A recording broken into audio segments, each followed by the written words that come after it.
the off-grid tiny house.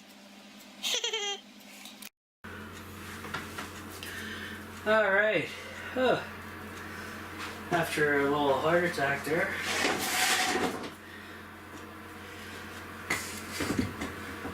Okay, so I'm gonna lift this thing up, guys, and we'll see what happens.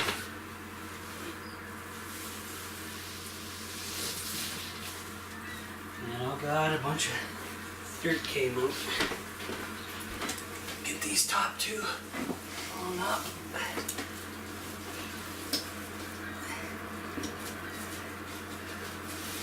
Ugh.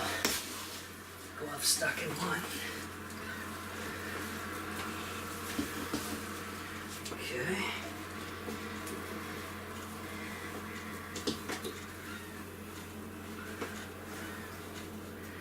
What the hell? Okay. Move this forward a bit. Not that I want it falling off the wall. The bottom wants to move in, but hey, I should turn some lights on.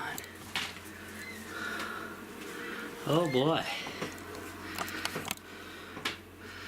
That kind of looks funky. Not much of a mess I made either, which is good. But this thing definitely needs some water. And I did not put one up in the very top there, guys, because well, the way things are. But I think after a day or so, once it's watered, it'll settle. And it's got the window here to give it light. I think that turned out okay. Not too bad. It's hard to see with this. I got bad lighting in here with this door open. And I made a mess here, pulling it up. Pretty cool. Tiny house gets its own indoor garden. I like it. Now, before I water it, obviously, I'm not going to do that today because I don't have any water here that I know of. I'm going to run that plastic sheet in behind, and I may put some blocks of wood in behind here just to as a spacer, like so. So it sits up off the wall. Like the top and the middle are fine, but this bottom section wants to be annoying. Me kicking over lumber. But hey, this cleans up my area for that I had the plants on the countertop, which is now cleaned up. Well, it's a mess, but it will be cleaned up. And go from there. Oh, I'll give you guys the temps in here now that we're back. I don't have any lights on or anything. It is 49 Fahrenheit inside the tiny house at 59% humidity. Good. Outside humidity is 20% at 61.8 Fahrenheit. And let's go to Celsius for Europe. 9.5 degrees Celsius inside the tiny house, 16.6 Celsius outside. Back to Fahrenheit. Ta-da! There we go. Yeah, Stu told me to get another one of these to keep just in Celsius, so I don't have to keep doing that, but we'll see. We'll see if the funds come for something like that. So there we go. What do I look like with the cool background now? Oh yeah, that looks pretty neat.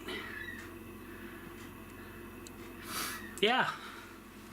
And it's afternoon, guys, so the sun is obviously not as bright coming in here. It's actually 1:45.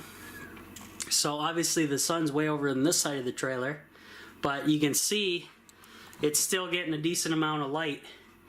So mornings, this thing will be blasted with light for the mornings, and then it'll after a few hours, obviously, it'll just go down to about this level of lighting, which is halfway decent. If I run into issues, there's always other options I can do. But we're gonna try this out. I think it looks pretty neat, and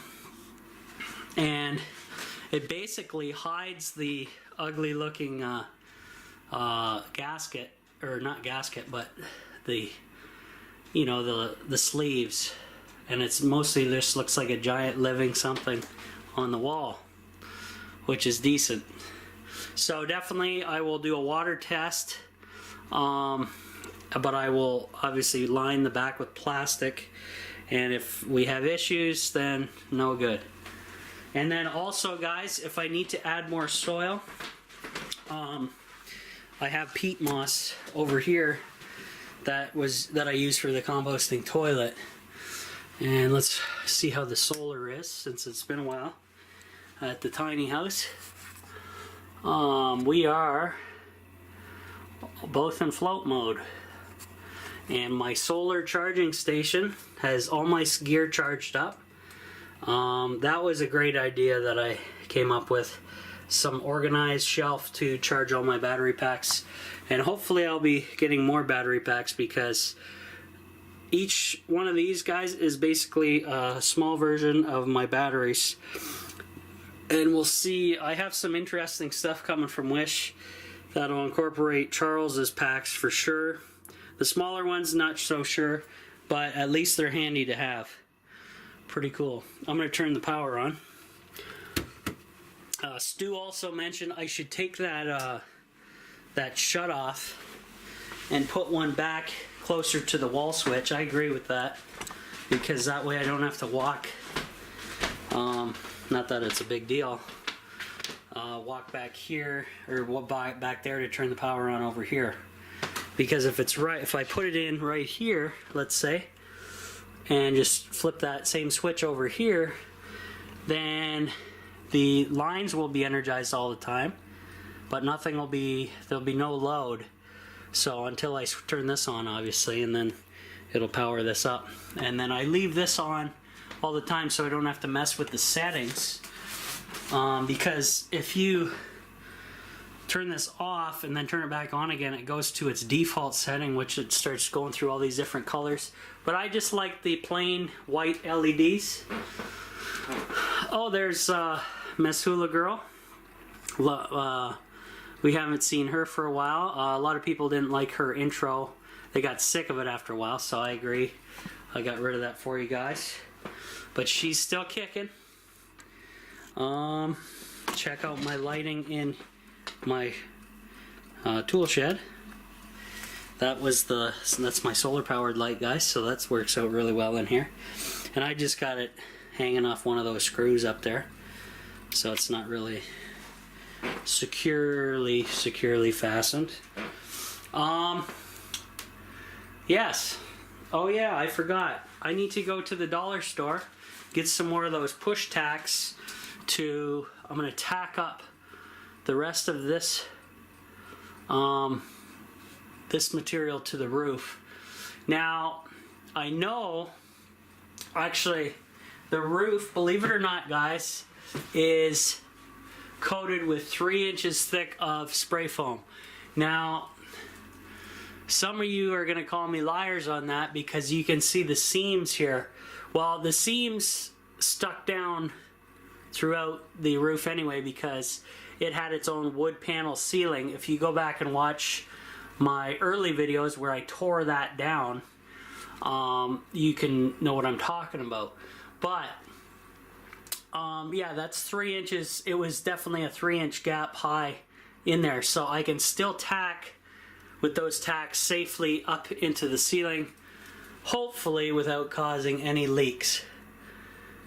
Cross your fingers for me. And then, since spring's here, we got massive cleaning to do, guys. We'll see what happens. We will see what happens. Still ongoing cleaning project. Here, let's turn some lights on. Okay. Cool. Looks like I got cleaning to do here. Some nasty. That sucks.